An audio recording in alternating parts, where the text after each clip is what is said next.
Kita bertanya, gimana? Ya, cinta istri, cinta suami. Apa nggak boleh cinta? Kalau kita sudah beragama, kalau dikatakan istri itu dunia, suami ya dunia juga bagi istri.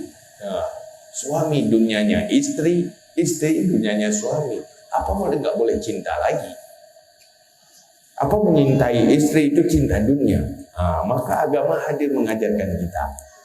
Silakan cinta istri dalam rangka menyintai akhirat. Silakan cinta istri dalam rangka menyintai Allah. Maka mengajarkan bagaimana cinta karena Allah. Kalau bukan cinta karena Allah, cinta yang melupakan Allah itu akan meracuni masa depan. Tapi cinta karena Allah itu akan menjadi modal kebahagiaan masa depan. Untuk itu harus punya ilmu. Banyak yang mengatakan cinta karena Allah gampangan aja, sekedar mengucapkan. Tapi bagaimana bentuk cintanya dan bagaimana mengaplikasikannya di dalam kehidupan itu persoalan lain. Itu butuh bimbingan dan butuh ilmu pengetahuan. Sehingga istri tidak akan meracuni suami, suami tidak akan meracuni masa depan istri. Islam memberi solusi untuk itu lewat Rasulullah. Ada mawaddah, wasakinah, warahmah dalam rumah, dalam konsep Islam dan dalam konsep orang beriman. Saya sarankan, belajarlah bercinta. Yang cinta karena Allah, sehingga cinta membawa ke surga. Akhirnya perjalanan rumah tangga itu menjadi perjalanan ke surga, bukan perjalanan ke neraka.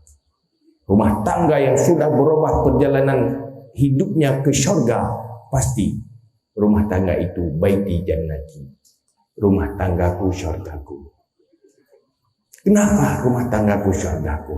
Karena perjalanan rumah tangga membawa ke surga. Ku anfusakum wa ahlikum nara.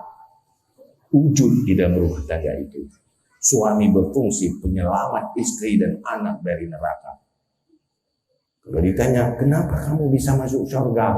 Saya diselamatkan oleh suami saya. Suami saya orang beriman. Apapun dia korbankan, dia lakukan. Asal saya jadi penghuni surga. Itulah arti seorang pemimpin rumah tangga dalam Islam. Jangan sampai, kenapa kamu masuk neraka? Karena salah suami saya. Suami saya disfungsi, tidak berfungsi sebagai penyelamat. Anak masuk ke surga, jadi penghuni surga. Karena berfungsinya orang tua, penyelamat anak dari neraka. Jadi orang tua itu bukan cuma bertugas cari makan dan mewarisi fasilitas hidup untuk masa depan hidup anak, tapi mewarisi iman itu segala-galanya. Tidak apa-apa tidak terwariskan harta, kalau iman terwariskan, dia akan menjadi manusia yang bahagia. Akhirnya seorang ibu menghamili calon-calon penghuni surga. Di dalam menjalani kehidupan dunia ini, mereka bisa menyelamatkan diri. Maka oleh karena itu, di saat kita hidup di zaman global ini, penuh tantangan ini, kita harus sadar akhirat. Bagaimana anak-anak yang dihamili oleh para istri adalah penghuni surga. Salah-salah disambut oleh lingkungan penghuni neraka, mereka akan jadi penghuni neraka. Kenapa kita harus menghamili calon penghuni neraka? Ini yang menjadi masalah. Itulah Islam. Maka rubah orientasi hidup yang bukan cinta dunia, cinta akhirat.